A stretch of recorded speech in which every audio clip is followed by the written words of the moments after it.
mid-afternoon while the mom is away. Tara check natin kung marami na bang feathers yung mga inakay sa loob ng pugad ng dalawang inakay na ibon. Mabilisan lang to kasi magalit yung mom nila.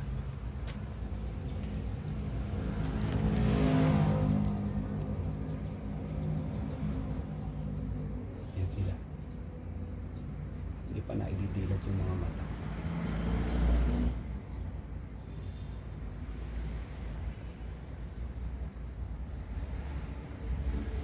Yung cute nila, inisay. Wala pa yung mga mami nyo, yung mami nyo gaano pa ng food, hintayin nyo lang. Kompleto na yung pakpak nito, aalis na sila. Nandito lang muna guys.